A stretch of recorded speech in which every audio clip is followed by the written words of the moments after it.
panel for this evening's discussion.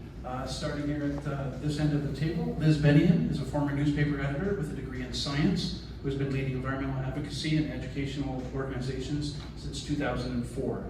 Currently, Liz is Executive Director of Ontario Green, a charity that provides free curriculum-based environmental science presentations in classrooms and communities, and the chair of Biodiversity and Climate Action Niagara, a collective of 23 groups that advocates for better environmental, climate, and planning policies. As well, Liz is the founder of the Ontario Zero Waste Coalition and a founding member of the Canadian Zero Waste Coalition and the Alliance for a Livable Ontario. In recognition of her dedication to preserving and enhancing the environment, Liz has received local, provincial, and national awards, including this spring, the Niagara Region's first ever Environmental Impact Award.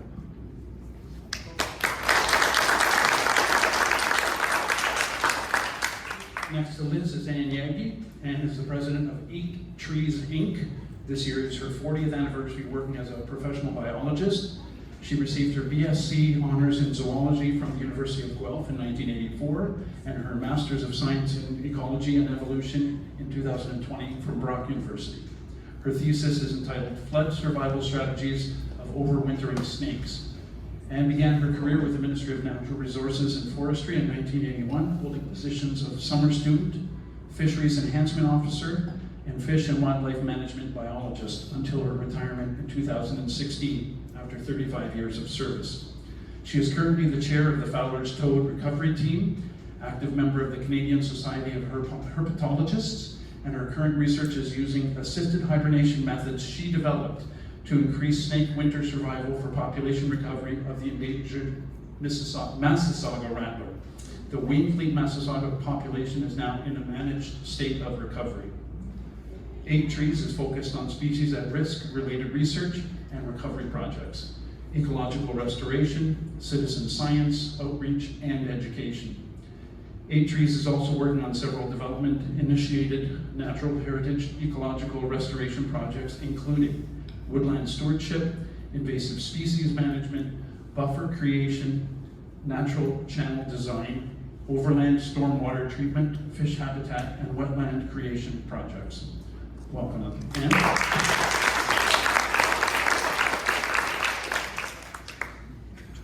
Graham Pett, along with Mike Jones and Dave Nicholson, are affectionately known as the Tree Amigos. They were members of the Pelham Tree Conservation Society, which was the precursor to PATH, the Pelham Advocates for Trees and Habitat. Graham is a long-serving PATH board member, treasurer of our board, and he chairs our Singers Drain Committee.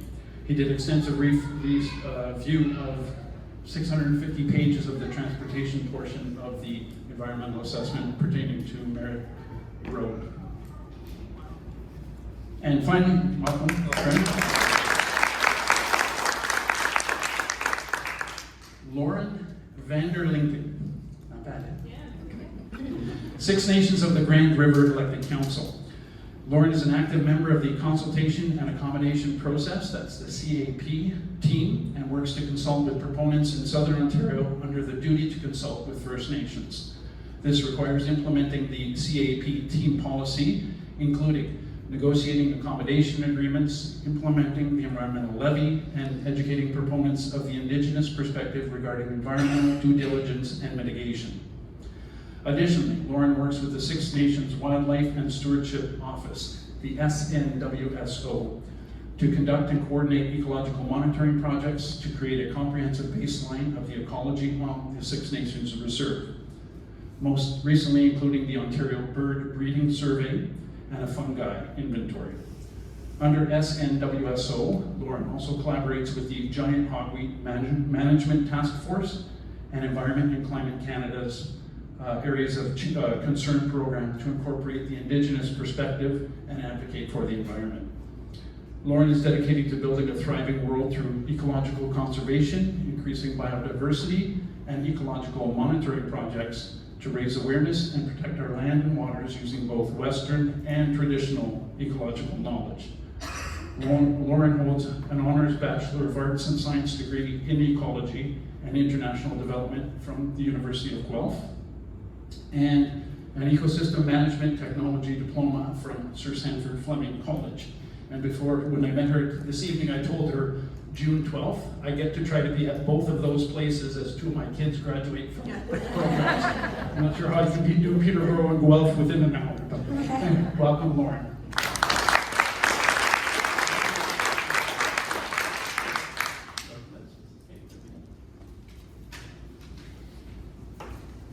Okay, so good evening, everybody.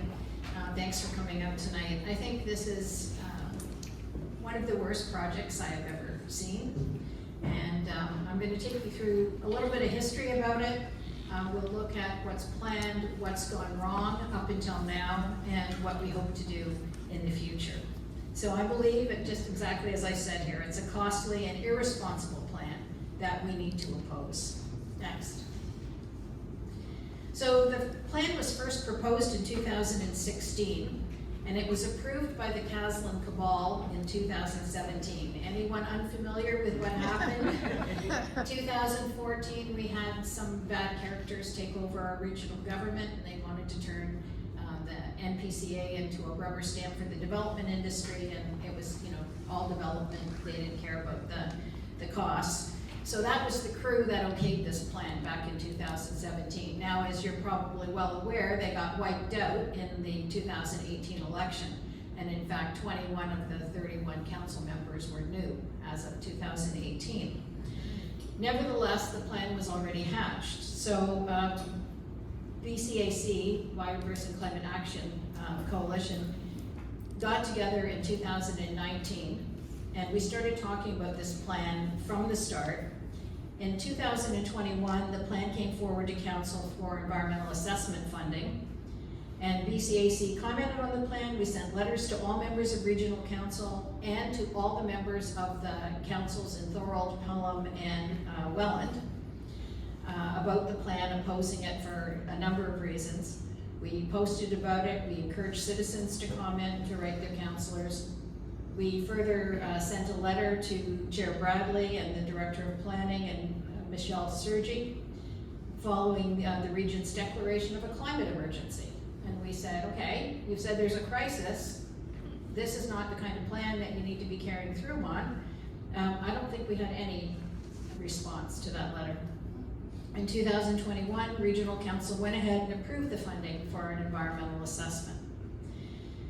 In March of this year, the environmental assessment was completed and it was brought forward in March. And so that has started the latest round of citizen opposition to it. The problem is, once it's gone through an environmental assessment, then it's up to the ministry to approve it or not. So it's really taken out of our hands.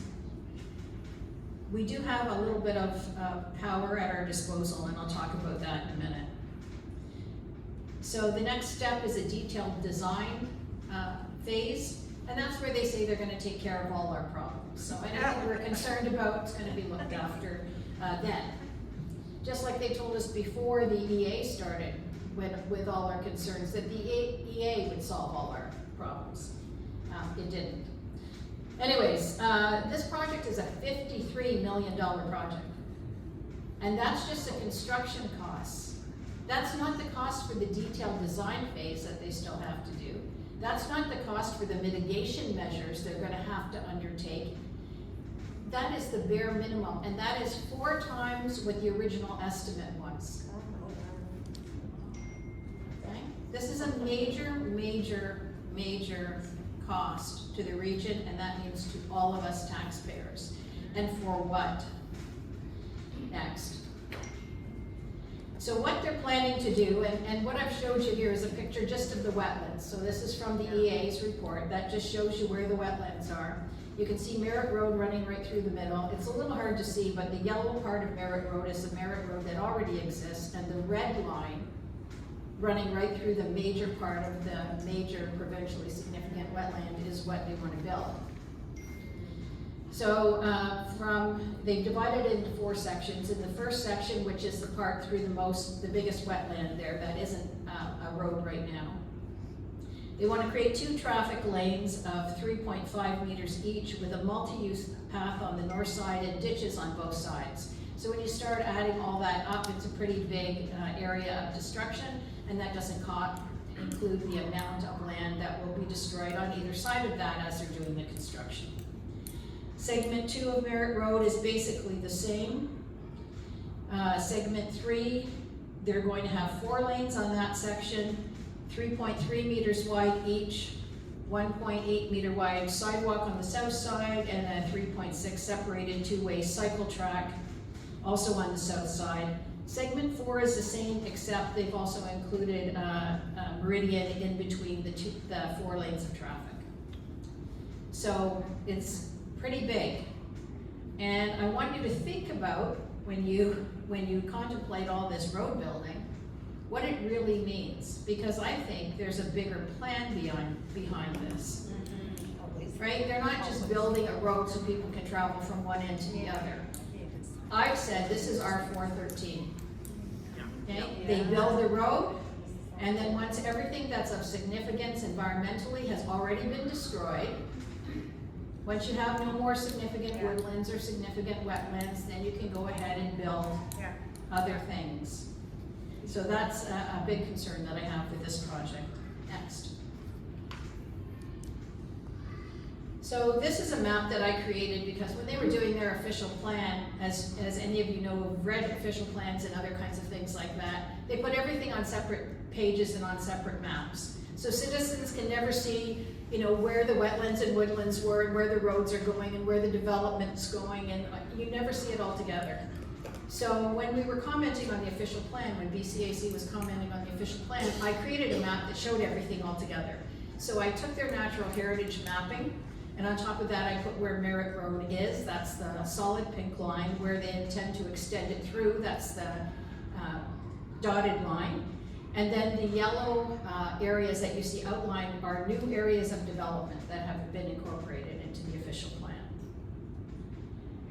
The green hatched area are provincially significant wetlands. You saw that in the last slide.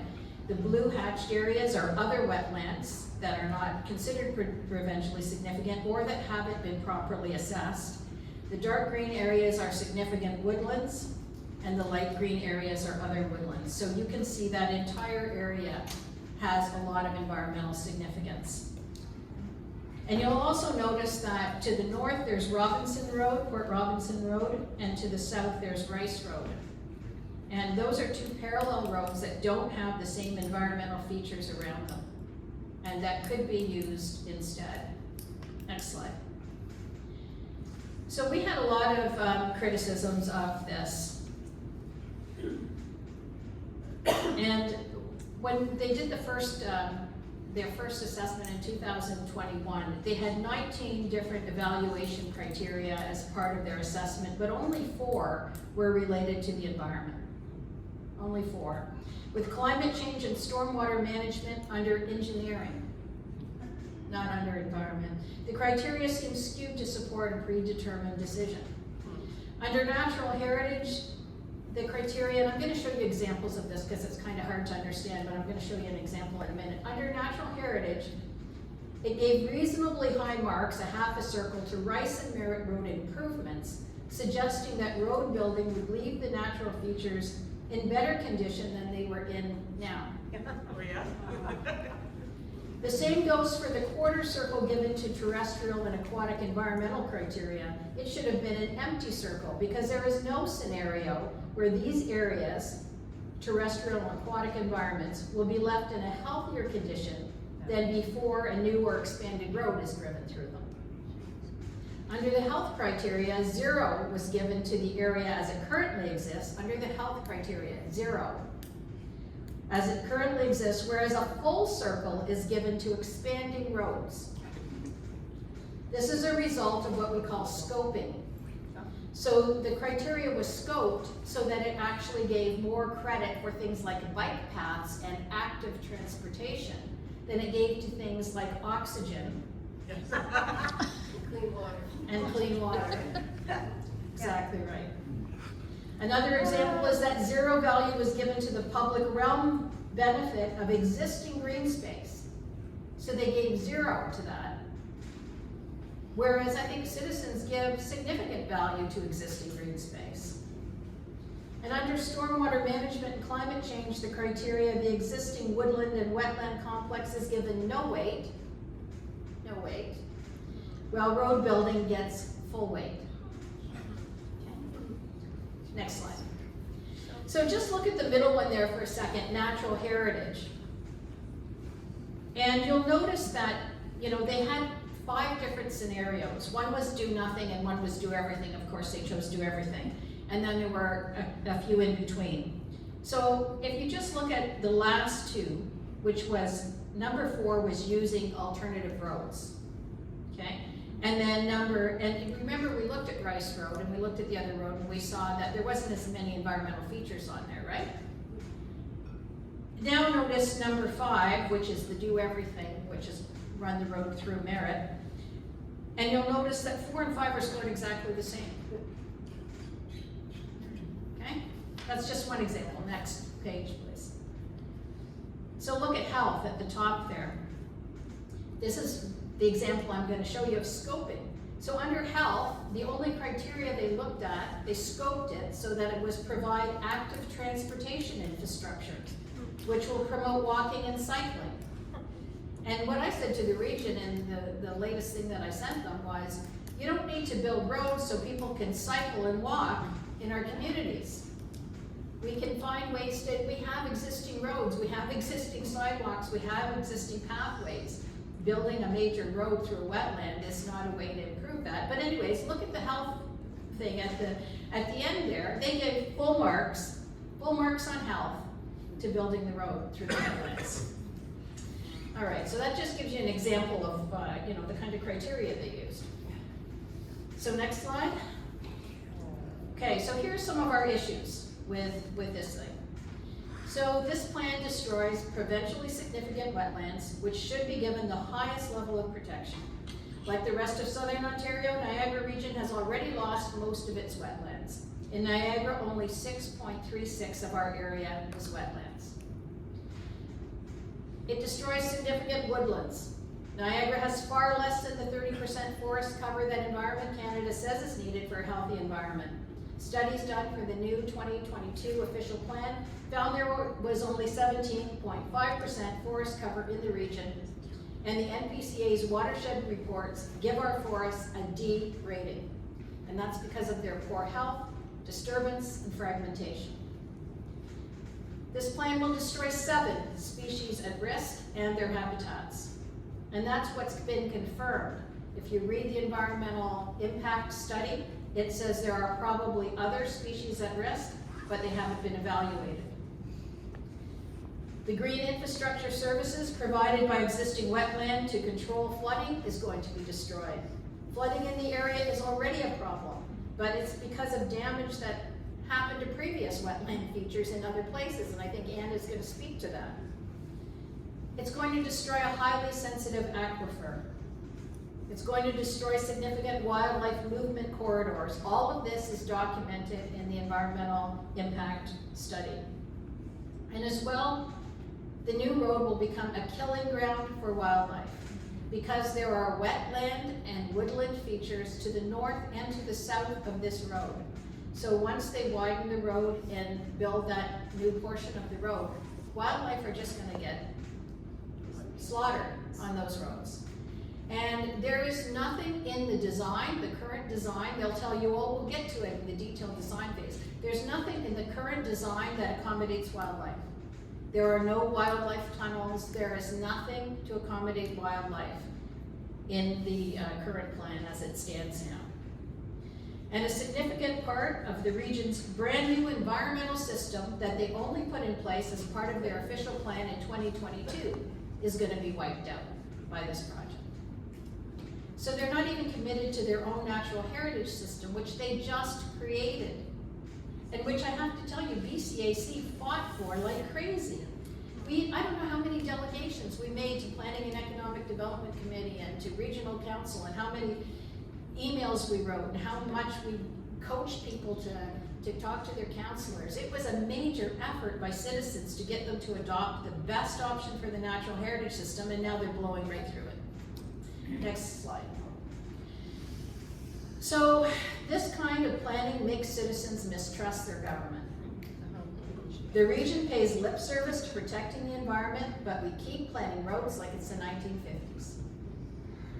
The region declares a climate crisis, but then is willing to destroy provincially significant wetlands and woodlands without any serious consideration of the climate impacts.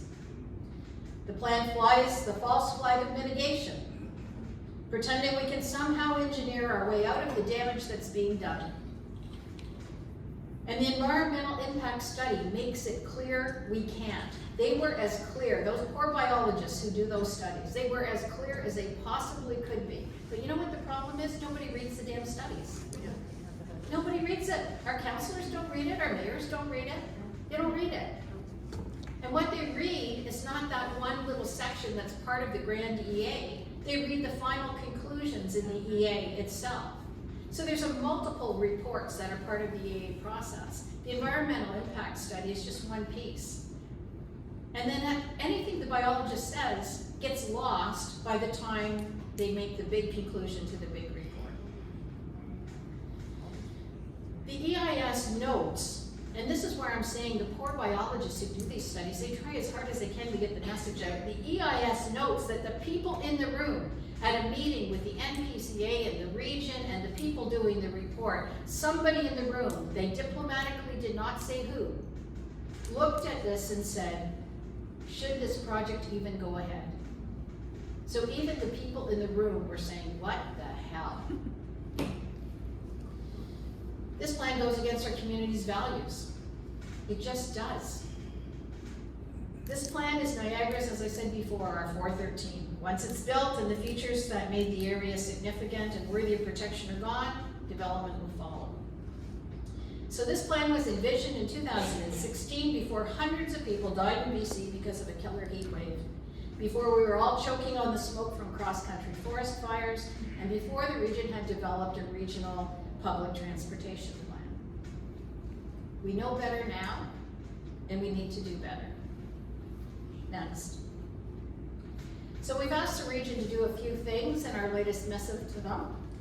But the first one is the major one, and if they did that, we'd all be happy. Pause. Just pause. Don't provide the money for the next phase of this project. Okay? So the region's kind of locked in because this isn't an EA process, and so it's gone over to the Ministry of the Environment, and they can approve the EA or not. But what the province cannot do is control the public purse.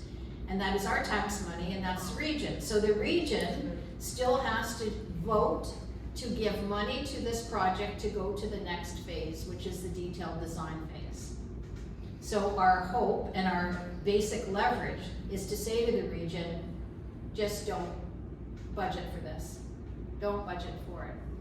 And because this is all part of the approved official plan that the region put in place in 2022, the province has said you have to go ahead with all the things we approved, including the master transportation plan, but they can't make the region do it up to a certain timeline. So the region can pause and not have the budget to do this, and the province can't make them supply the budget, okay? So that is our one point of leverage. We've asked them to do a few other things too. They need to reevaluate the alternatives. They need to, so I showed you earlier, they had 5 different scenarios from do nothing to do everything, which they chose, but they had 3 others in the middle. The problem was they evaluated each of them separately. So they evaluated do nothing separately from do everything, from demand management. And what they should have done was 2 things. Well, one thing combining 2 things. They should have looked at demand management, which is how do we get more people out of cars and provide better public transportation so we don't have so many cars on the road, and fixing up the other roads around it so those roads can take more traffic. If they had combined those 2 things together, they would have had a better alternative that was probably less costly, and certainly less costly for the environment, human health, the climate, etc. But they didn't do that. So we're asking that they relook at that. And we also asked that they conduct a climate and assessment of the project, which was never done.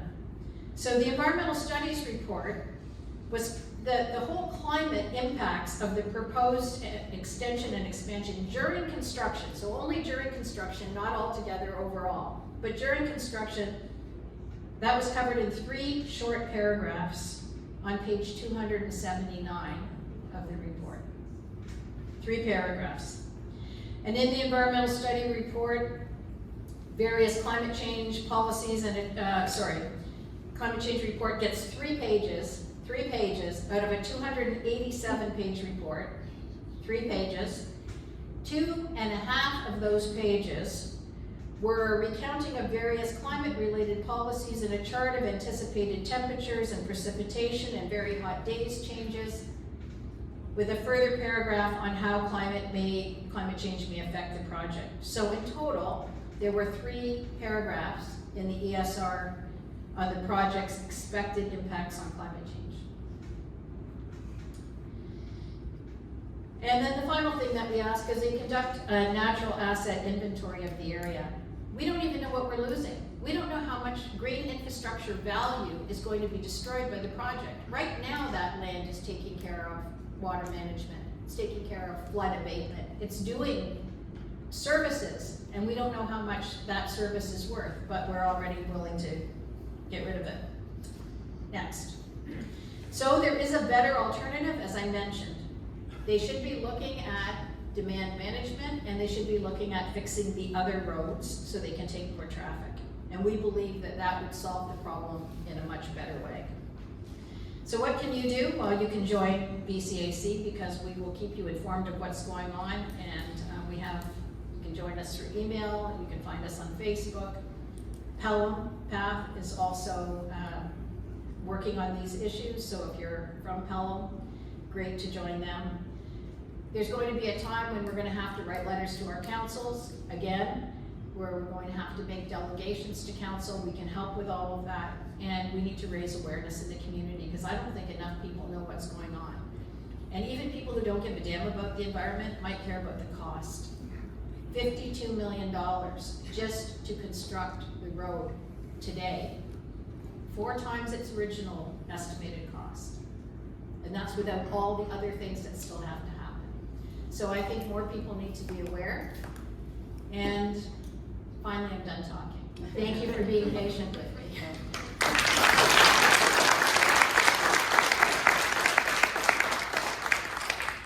Lauren, I think are you next? Okay. Over here.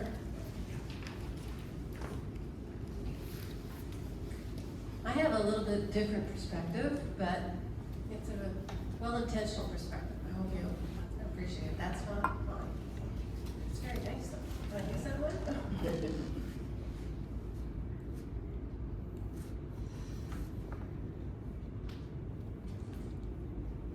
No, that's not it. Nope, that's Lauren's. Yours is on the server. Yep. Everybody need a stretch?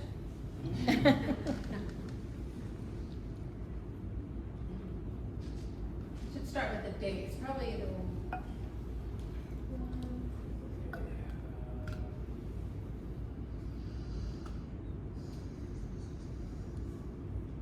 Mike, I need your guys to get to the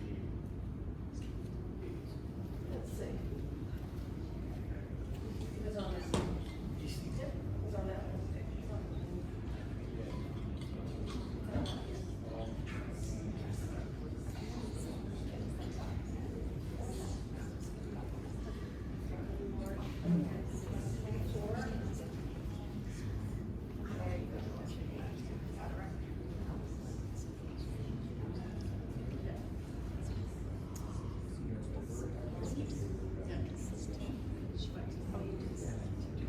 Does anyone live along Cataract Road this year? By any chance? We're not reaching the people that actually live just downstream of the wetland yet. The people that live downstream of Cataract Road, is anyone here? Do you live just downstream of the wetland? Just south of Merritt. Good. All right. Pardon me? Pardon me? This isn't yours, is it? No. Alright. Yeah, it's under Some editing to do. You have some editing to do.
Sorry, did you stretch? It should be fast.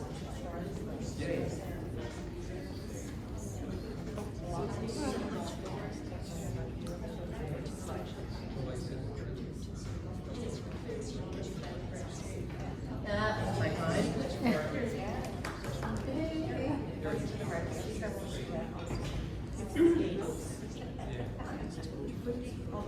Okay. I've already been introduced, you know me, so this is the Niagara Cataract Road Wetlands. It is a provincially significant wetland.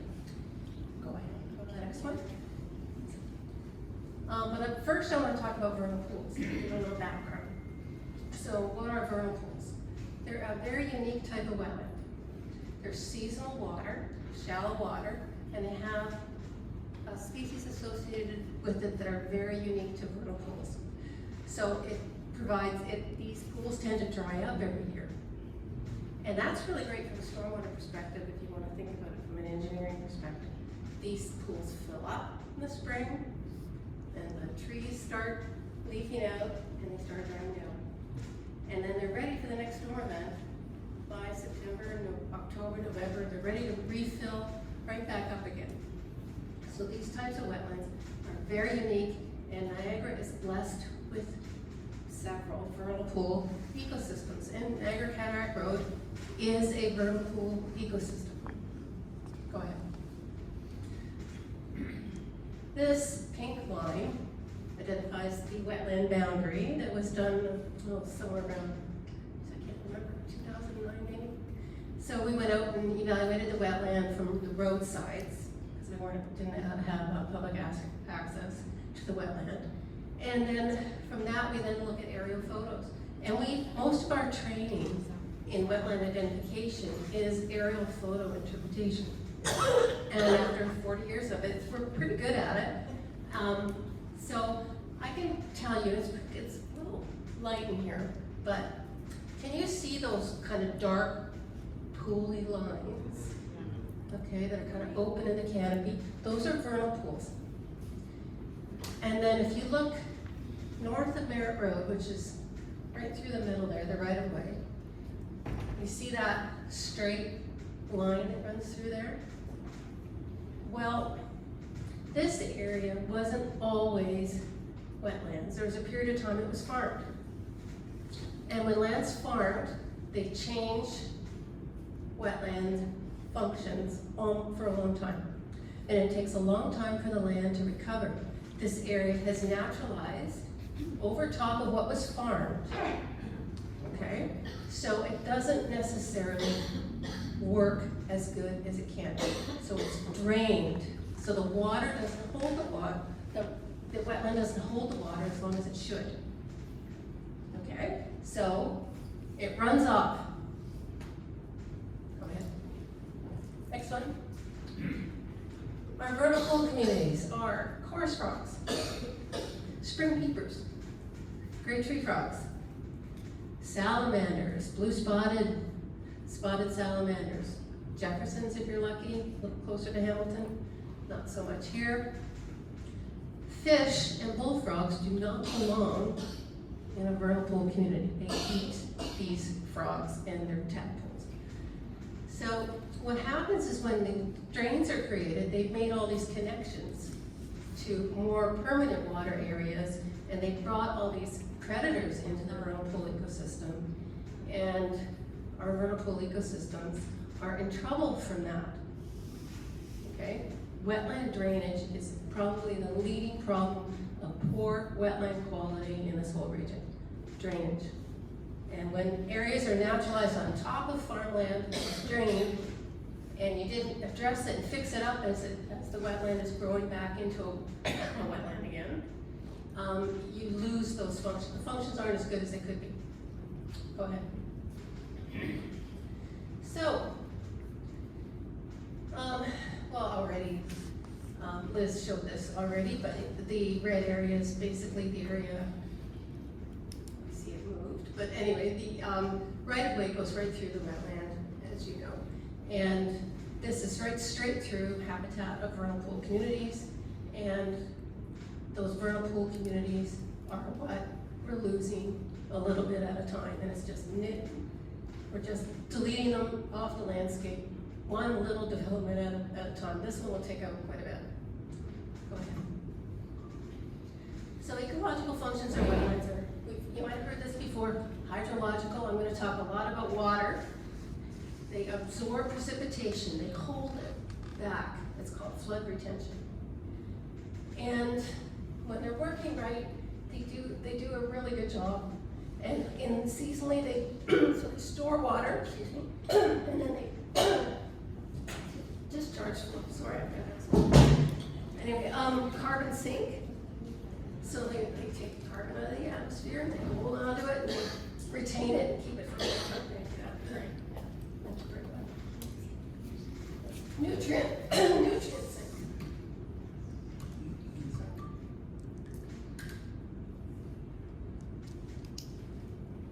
That's good stuff. Nice and clean. I'm gonna go through Welland. So nutrient sink, absorbing and storing the atmosphere with nitrogen and phosphorus. Wildlife habitat, local wildlife, deer, everything from deer to coyotes, reptiles, amphibians, all kinds of local wildlife really depend on these systems. And then species at risk. Well, that's just a niche of wildlife that are having trouble. Okay? And there's population declines everywhere for species at risk. So what happens when wetlands are impacted by drainage and the farming impacts weren't fixed before it naturalized, we end up with downstream flooding. This is Cataract Road. Is this true? This one was in February 2022. My daughter and I were driving around and go, oh my God, what happened here? The wetland is to the left, and the whole area is flooded over. So the wetland's not doing as much as it could. So the water's running off the wetland. Go ahead, next one. It's the same pit, and there's a close-up picture. There's water over the road up to almost the top of my wheels, and I'm a 4x4 truck at the lowest point. Go ahead. April this year, Mike sent me some pictures, same area, same place, in April. The wetland should be holding this water. Again, same sort of thing, just the same area. But then I thought, okay, well, maybe let's look in the newspapers. Maybe this is not just a one-time thing or a couple times thing. This is 2007 at Cataract Road. This lady cleaned out her basement. So the people that live downstream would really probably enjoy it if the wetland was fixed up a bit.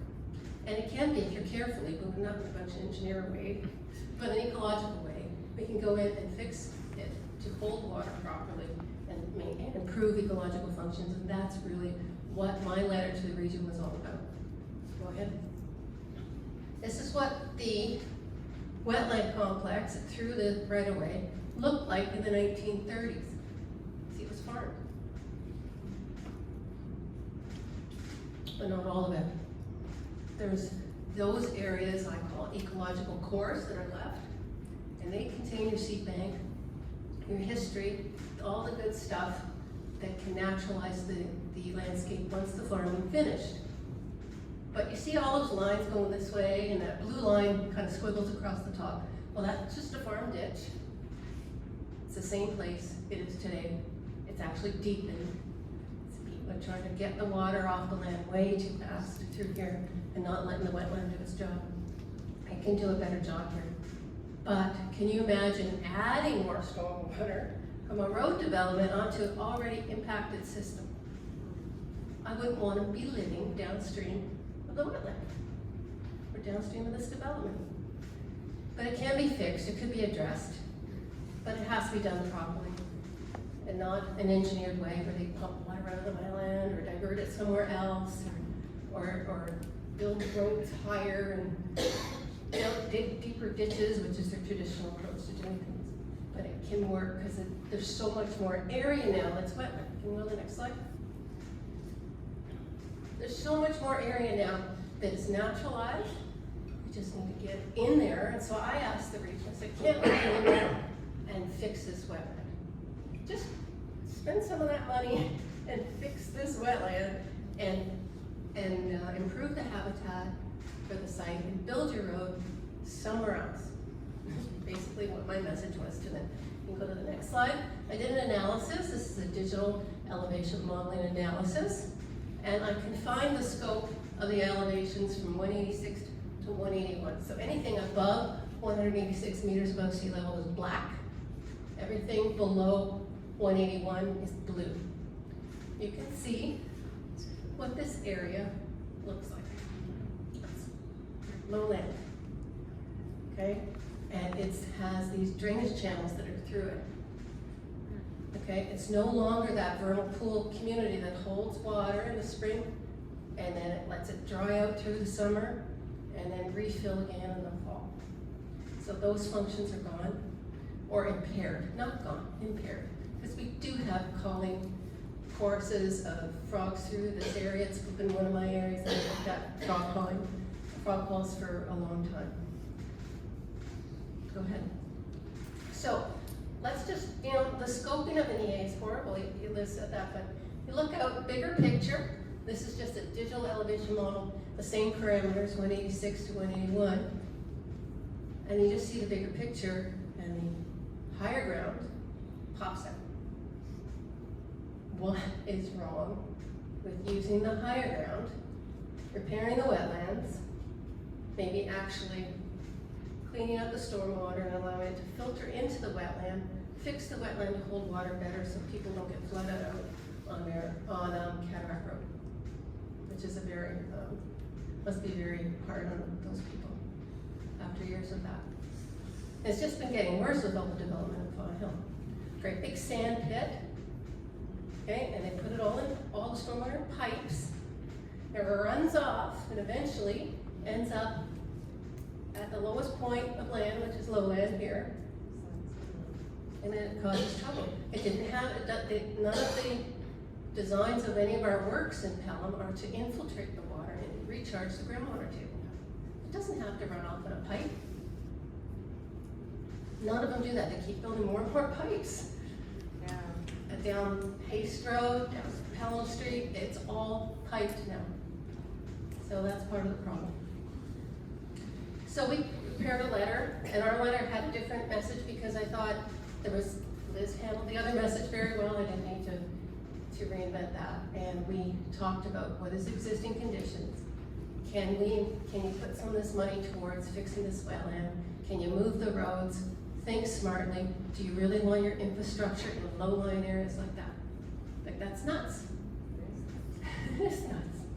So that's what we sent, and that's my final statement. What we did.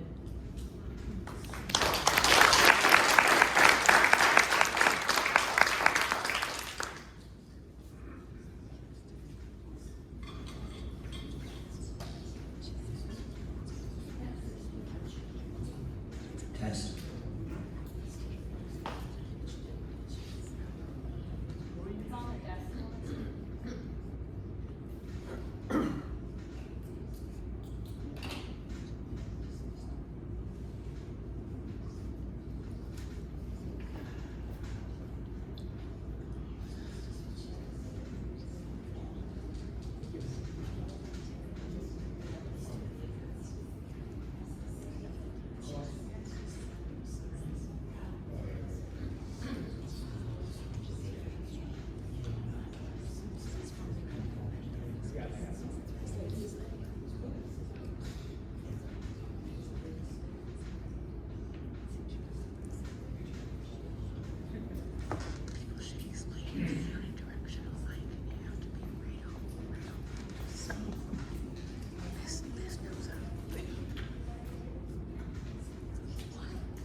right, so hello everyone. My name is Lauren Vanderlingen and I work at the Wildlife and Stewardship Office for Six Nations of the Green River. I am not Indigenous, I'm a settler, but I would like to think of myself as an Indigenous ally. I'm here to talk about Merritt and Rice Road improvements. Pretty much this project is bad news bears for the environment.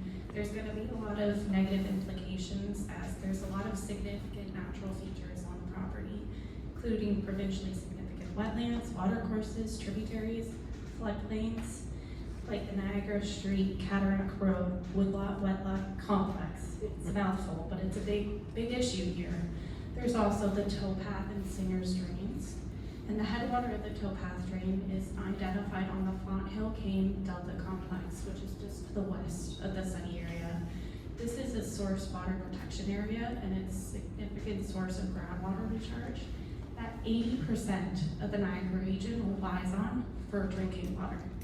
So that's a big thing. It needs to be protected if you want to drink clean water. There are significant woodlots on the property and this road work is going to create a lot of fragmentation and edge effects, and it's going to reduce the canopy cover in the Niagara region. There's also a lot of significant wildlife habitat identified here. There's the winter congregation habitat, and deer are incredibly important to First Nations members for sustenance. They eat a lot of deer on the reserve. There's amphibian breeding habitat and amphibian movement corridors. And interestingly, all these significant natural features are prohibited for development unless it can be demonstrated that the development will have no negative impact on the features and functions, which Six Nations Wildlife and Stewardship Office feels is impossible, just due to the location and the nature of a road. Ecosystem services, Anne spoke to this a little bit, carbon sequestration, water retention and filtration, holding the soil down and adding nutrients to the soil, habitat, cooling, air quality and filtration. These are all going to be negatively impacted by this roadway. And aesthetics, because nature's pretty, right? Why do we want to tear it down? This study found that 72% of plants on the property were native, which is relatively high these days, so it's another thing that should be protected. Next slide, please. So I think all three of us have showed a similar picture, but this is the Niagara Street, Cataract Road, Woodlot Wetland Complex. And the red box up there is where they want to put the road. And as you can see, it's going right through the middle of the biggest portion of this complex. And the impacts aren't just gonna be in that little red box. They're gonna be far-reaching and cumulative. It's gonna have implications for flooding for a large area, loss of habitat. And I think Liz mentioned this. You know, wildlife are still gonna be moving through there and it's just gonna be a disaster. There's gonna be a lot of road mortality and it may hurt people too. Yeah. Next slide, please. This is the image of the Singer's Drain and Towpath Drain watersheds. And as you can see, there's a lot of tributaries of wetlands happening on here, and the area is very hydrologically interconnected. There is going to be no way to prevent impacting our water in this area. Interestingly, if you can see the little green spots, those are regulated lands by the Conservation Authority. To me, it seems interesting that we can take lands that have already been set aside for protection and just pave on over them. It's all part of new legislation that's stripping power away from conservation authorities and is pushing for faster and more irresponsible development. And it is a big, big problem. Next slide, please. So, on site, at least 16 species were found to be potentially on the site and that are species at risk. 7 are confirmed, the rest are just potential. Our office finds the Species at Risk Act to be short-sighted.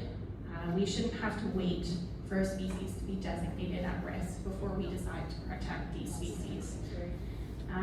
Every year, more and more species are being added to this Species at Risk Act, and it suggests that legislation Legislation alone just is not enough. We need to be doing more. The Indigenous perspective believes that all wildlife is important as they all serve a purpose and they are all worthy of protection.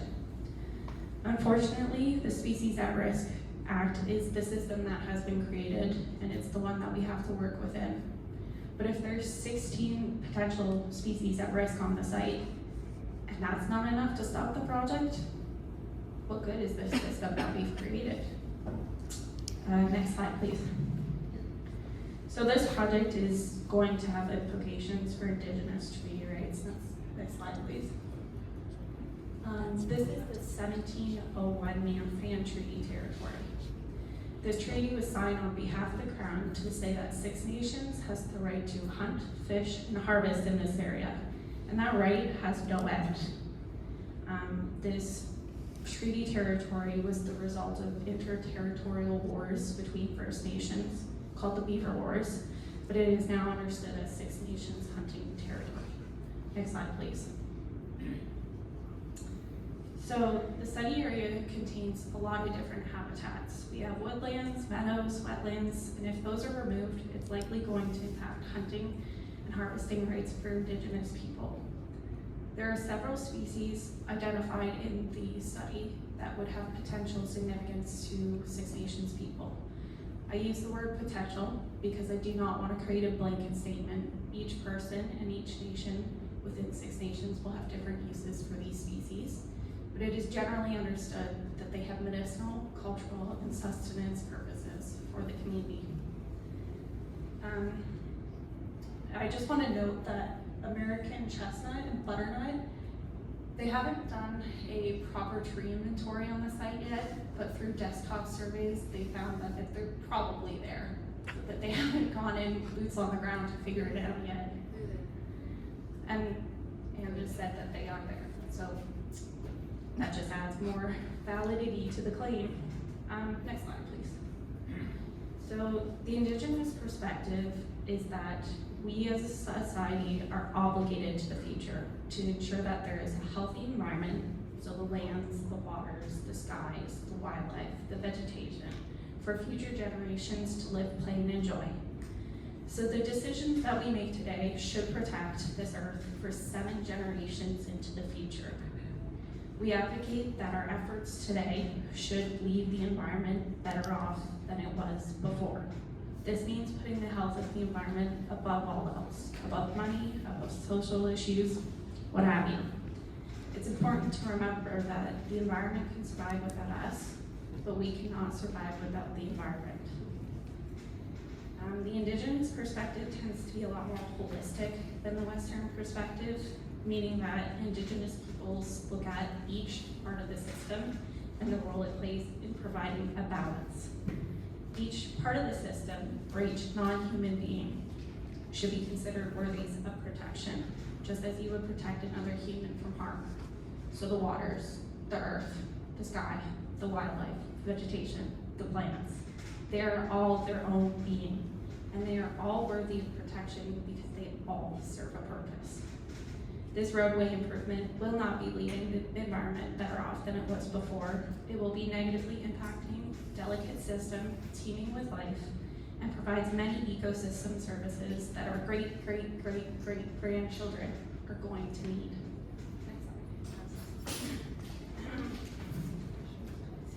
This is the dish with one spoon wampum, and it is an agreement between many First Nations. The premise is that people are all eating out of the same dish for the environment and are all using the same shared resources to provide for our needs.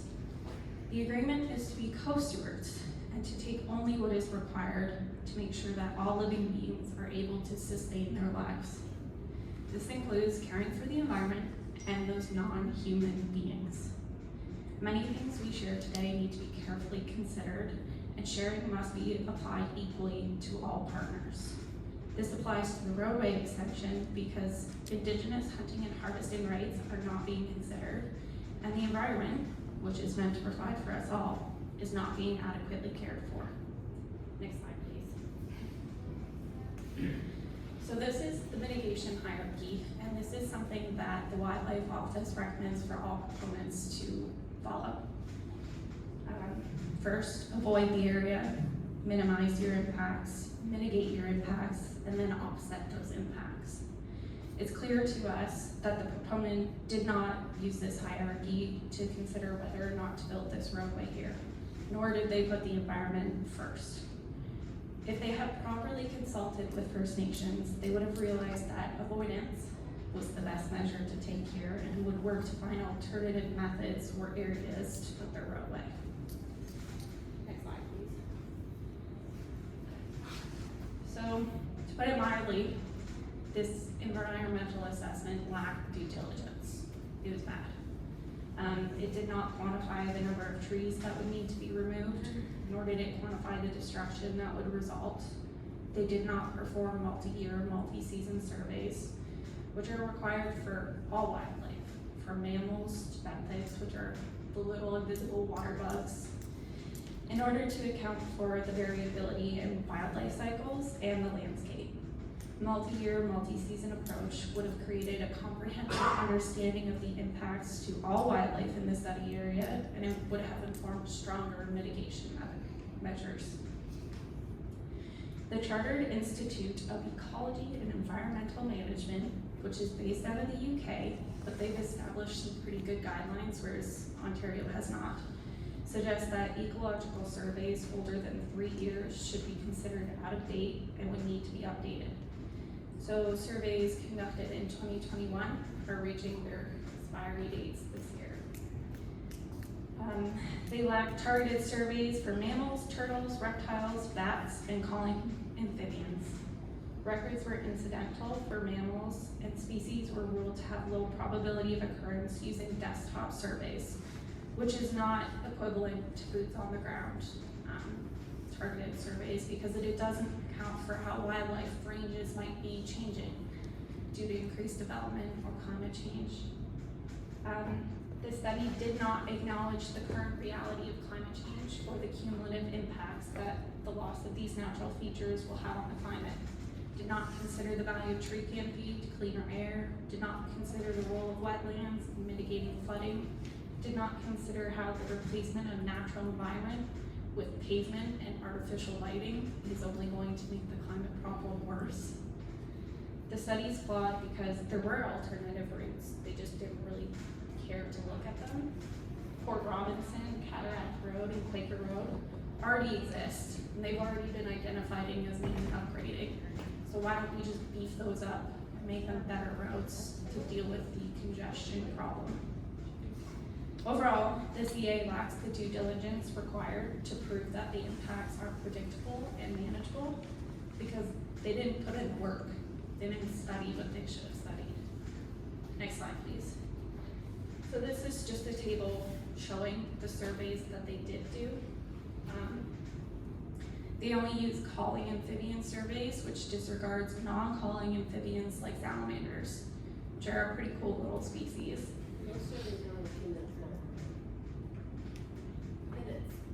Apparently they're minutes long, which isn't good enough. There were no targeted surveys to assess for turtles or snakes, and turtles are of huge importance to the people of Six Nations. We live on Turtle Island, and there are many on Six Nations who belong to the turtle clan. So turtles are just a really spiritual being that just wasn't considered at all. There were no bat surveys, even though they thought with high probability during desktop surveys that bats would be present, but they didn't bother to figure out what species bats or where. They didn't assess for mammals other than, oh, there's a deer over there. They didn't assess for benthics. They did a fish survey once. Bird breeding surveys were only conducted twice in the same month, which is not an accurate representation of the birding breed season, which starts in late March and goes to late August. And that depends on the species. And this year it was super warm. So it's probable that birds started breeding before late March.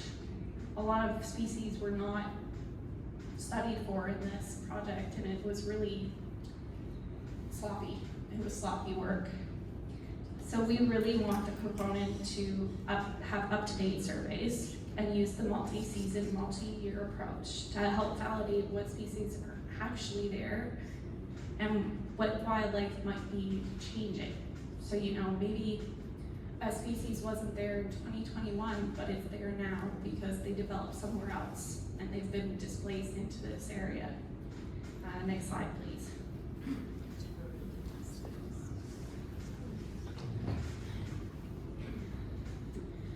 So again, they were sloppy. They didn't have great mitigation measures at all.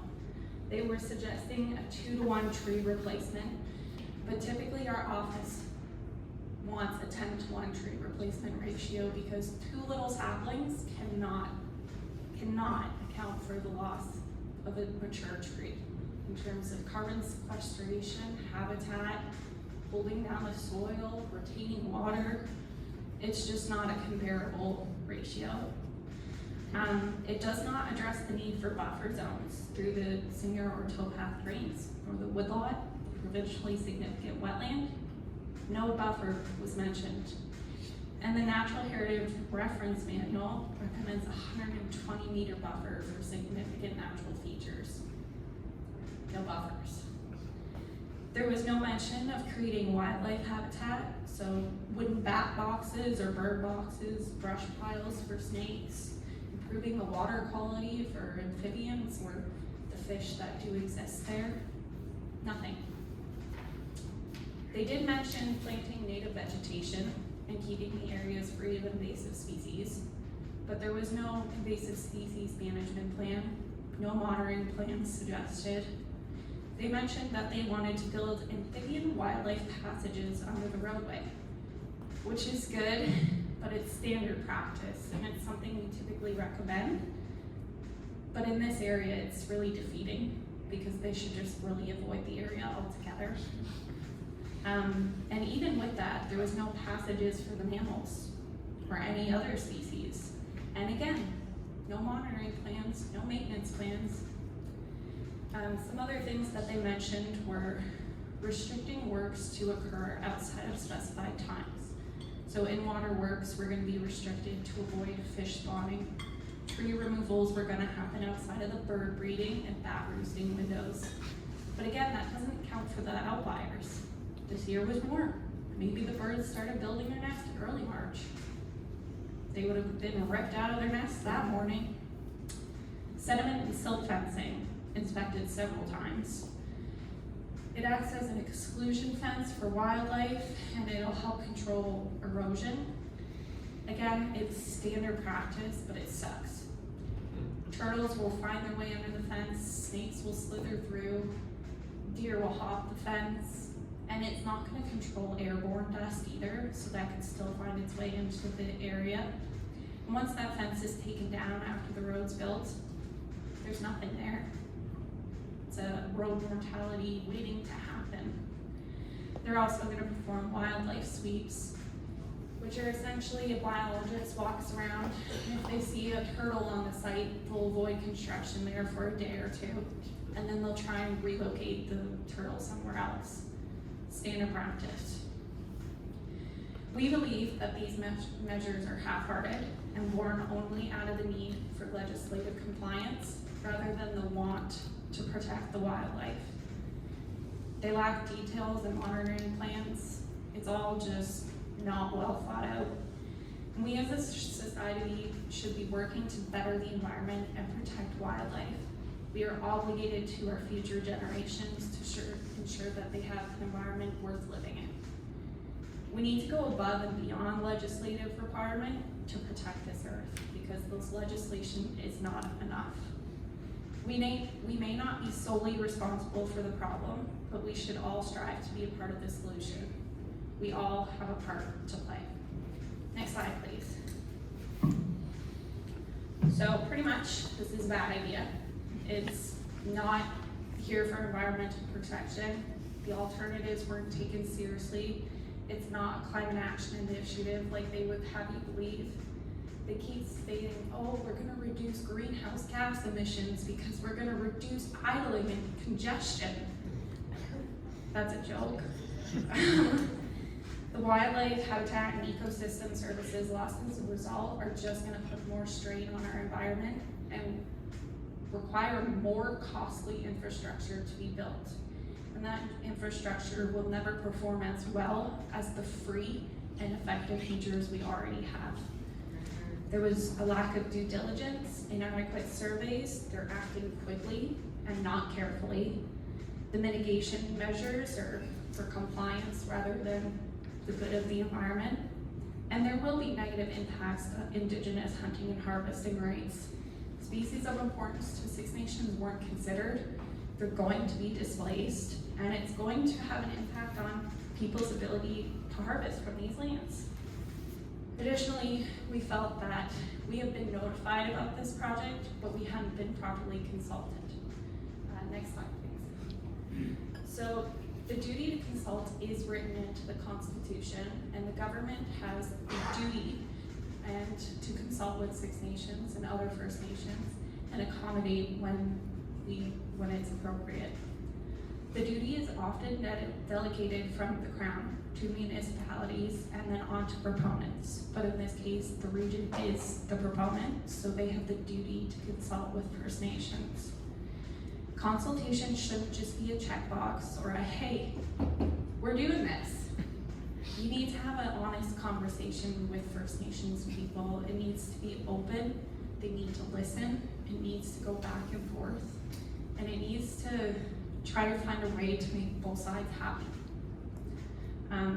if that's possible. Next slide, please. So this is the consultation we've had with the ministry. On the 3rd, I provided 178 comments, questions, and concerns to their EA. January 31st, the region sent a 2-page boilerplate response that used cut and copy-paste comments from other project documents. March 19th, the CAP team informed the region that we wanted a better response. We wanted a comprehensive review and some answers because they had not met the minimum requirement for consultation. And then on April 3rd, the region responded saying no. They rejected our request for an immediate response, and they said that they would be delaying their responses until after the EA was complete or when they moved into the detailed design phase. So after the project is approved and when they're figuring out, they'll come back and talk to us. That day, we let them know we're filing a Section 16 order. Next slide, please. So a Section 16 order is essentially issuing an order to require a higher level of assessment or an individual EA, which is a lot more in depth than a class EA. We could also impose conditions on the project before it can proceed. So further studies, monitoring, consultation.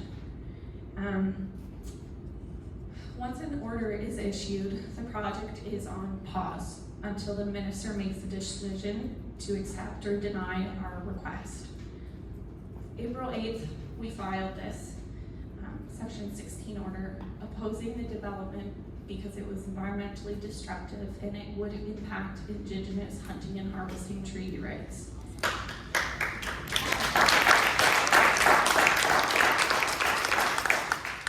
And then some conditions that we wanted to impose. We just wanted to have a chance to talk to them. We wanted to have an in-person meeting. We want them to come to the table and consult with us and talk this project out. We want to push for mitigation, ultimately avoidance, but we want to basically suggest they do this better in a less environmentally destructive way that doesn't impact treaty rights, doesn't destroy the environment, and will hopefully leave everything better off than it was before. To date, the ministry has acknowledged that they received our order and they're looking into it, but no surprise here, we haven't had any response from the region. So that's where we are today, and thanks for listening to my rant.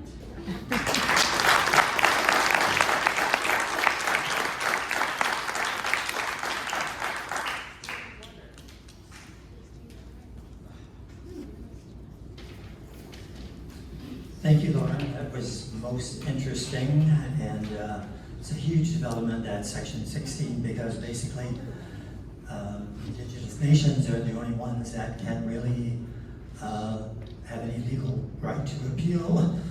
This, as Liz talks about, we'll have to go down the budget road, but as I said, there's tremendous grounds that you've identified here for us to, we certainly stand behind you, and again, very much appreciate it. And I know Lauren worked on a huge report that they provided. So again, we appreciate that effort so much.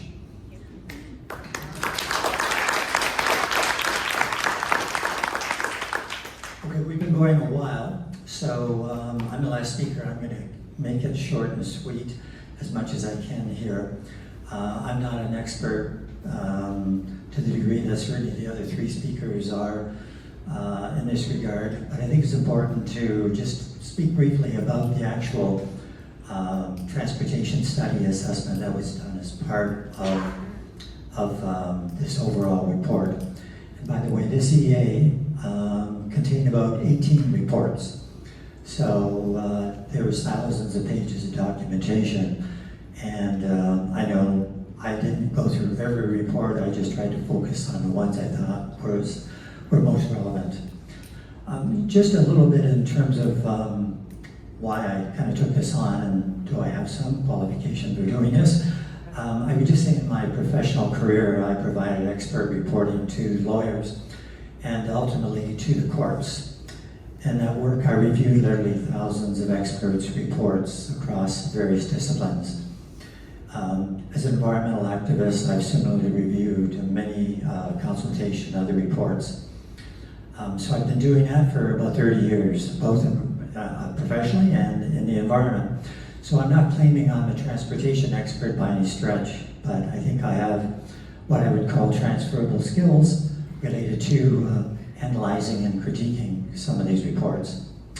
I must say, in review this transportation report, 640 pages approximately, that in my many years of doing this, it's one of the most biased, one-sided, and deficient reports I've ever had to review.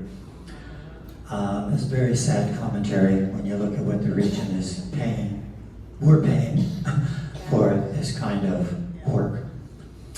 A couple critical issues, the most egregious issues I just wanted to focus on. First of all, we're in the town of Pelham. The town of Pelham has never formally asked that this road be built. The town's own 2014 study of the East Pond Hill area stated the existing corridors were good enough for the planned development. These consultants who did this report apparently never even bothered to read those reports. They never listed them as having even consulted them. The City of Thorold's 2020 Transportation Master Plan recommended that Port Robinson and Cataract roads be upgraded to arterial roads. That's the same status as Merritt Road, what they're proposing. And yet again, these consultants totally ignored that recommendation.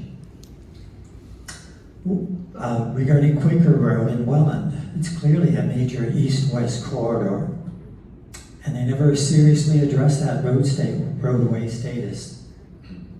They never sought out any studies from the City of Welland about this roadway. They never apparently asked the City of Welland, are there any plans for this road? They just went on to make some intersection improvement recommendations for Quaker Road, to which the city responded that by 2031, which is when these should be done, it will be too late, given the development that we're already planning in this area. So here in 2024, this part of the study was already outdated. And there are simply misrepresentation errors in this report, whether by intention or design, I do not know. Unless one closely examines the many data charts, you'll see these consultants reported and highlighted, when it suited them, the data that supported their argument, but ignored other data that did not. And a case in point, there's something called link capacity analysis. That's the volume of vehicles on the roads per hour for peak travel. And their findings denote that by 2031, in extending Merritt Road over to Rice Road, it would improve one peak data road point, but it actually would worsen 3 others. So here we have, but they don't highlight those 3 worsening data points. They basically just buried them in the study. So transportation assessment is to look at all options, not just single vehicles, and public transit is a big issue. And I know Councillor Wayne Olson, who's here, thank you for coming, Wayne, as part of the Regional Transportation Network, which didn't exist when the region did their master transportation plan, but does now. And again, out of this 640-page study, mere 2 pages focused on public transit. So just so you have an idea, this the development plan in this area for ultimately 2051 runs from the Welland Canal, Thorold, coming over to Pelham, and then the East Pond Hill, and then northwest Welland is predicted to have a population of 30,000 people. Does it not make sense to improve public transit, to provide transit for those folks and try to get them out of cars, etc., etc., and yet not one recommendation for public transit improvement for this whole area? And this was called a transportation assessment. It's just plain dereliction of duty. And finally, let's talk dollars. Liz has kind of referred to this, and I won't belabor it too much. So far, the region's probably sunk about $1 million or so into this project so far. But of course, for the region, that's chump change.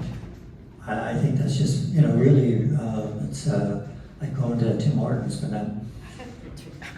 But for the future, phase 2, detailed design, it's be unknown hundreds of thousands, if not millions of dollars.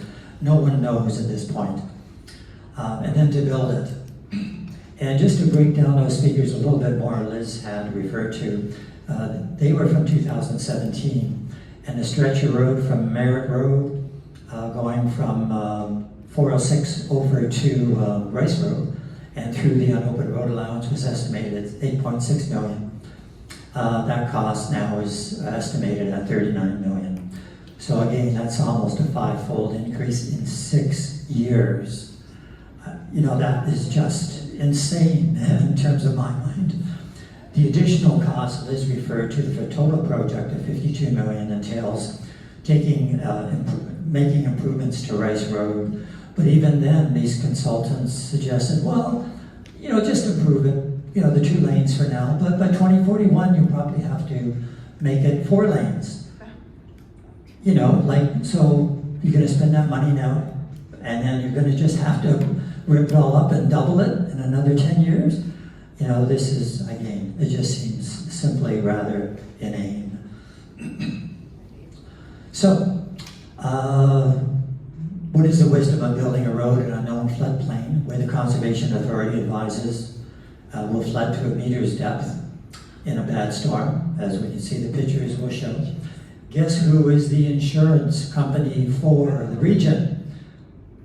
It's us. They don't have insurance. So if that road is damaged or wiped out in one good flood, we're paying the costs. And right now the region has an estimated infrastructure deficit of $2 billion. That's just for repairing and maintaining what we have right now. And by building this road, they just want to add, apparently, to that deficit.